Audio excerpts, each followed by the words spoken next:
MeshKit 2 introduces powerful mesh decimation and LOD features.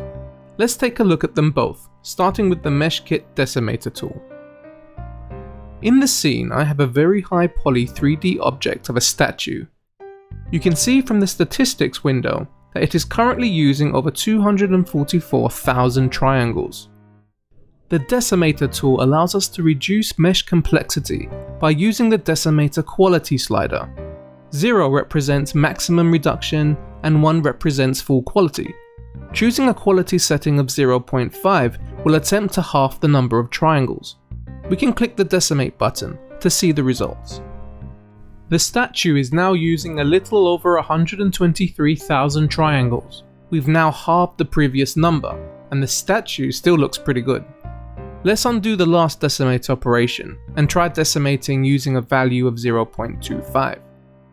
After MeshKit finishes decimating this object, it should result in a 75% target reduction of the mesh's triangles.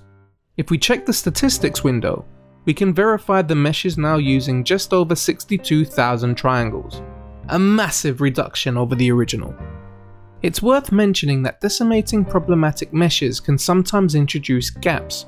To help with this, MeshKit offers options to preserve borders, seams, and UV foldovers, which should fix most issues. Let's move on to MeshKit's Auto LOD feature. LOD stands for Levels of Detail.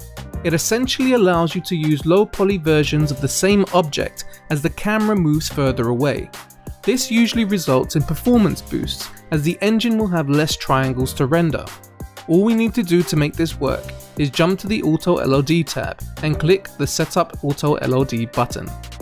By default, MeshKit will automatically decimate 3 increasingly lower poly versions of the mesh and set up a Unity LOD group.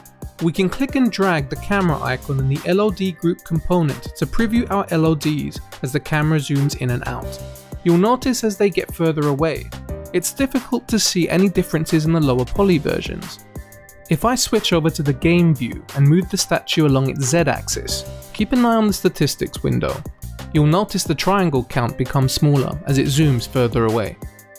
This means we can reduce the number of triangles without any noticeable difference in quality.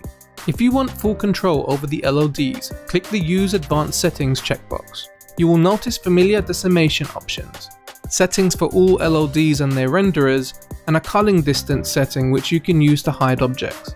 You will notice that each LOD box in the MeshKit window corresponds to each LOD item in the LOD group component. This also includes the culling distance. It's important to remember not to try and edit the LOD group component directly, as MeshKit will simply override it. This is because MeshKit creates a component which keeps track of all of your settings so you can easily rebuild your LODs at any time without having to start from scratch. As you move the LOD distance percentage slider in the MeshKit window, you'll see it updated in the LOD group. This determines what LOD group will be shown in relation to the camera's distance. The mesh quality slider configures how the mesh will be decimated, in exactly the same way as the Decimator tool. It makes sense to keep decreasing the mesh quality over the LOD levels. We also have control over the LOD's renderer. We can modify the skin quality, whether it receives and casts shadows, and more. These are all independently configured, giving you fine-grained control over your LODs. Finally, the culling distance slider in the MeshKit window is used to set the LOD group's culling distance. Now that we've finished making changes to this object, we can click the Recreate LOD button to update the meshes and renderers. You will notice that MeshKit creates a game object in the hierarchy, which contains the different LODs. Clicking on these child objects will show us a preview of that LOD level in the scene view. You will notice the difference in mesh complexity, as well as the various rendering options, such as shadows only being enabled on LOD level 1. We can go back to the game view to move the statue and keep an eye on the statistics window. You can see the triangle count drastically reduce as it moves further away from the camera. We could continue to fine-tune this to squeeze out as much performance as possible, but this is the workflow of MeshKit's Auto LOD feature. As well as resetting the LOD to default settings, we can choose to completely remove the Auto LOD setup from this game object by clicking the Remove LOD button. Doing this reverts the object back to the way it was before. If we take a closer look at the game object, we can see it is using the original mesh. You may be wondering if MeshKit's decimation and auto LOD features work with skinned mesh renderers. The answer is yes. However, you must be sure to select the actual game object containing the skin mesh renderer for this to work. The MeshKit window will let you know if you're selecting an invalid object. We've just applied auto LOD to this soldier character. Everything works exactly the same way. Let's take a look at the LOD levels in the scene view. It's important to remember that all 3D models are different, and there is only so much you can decimate a mesh before it starts to look terrible.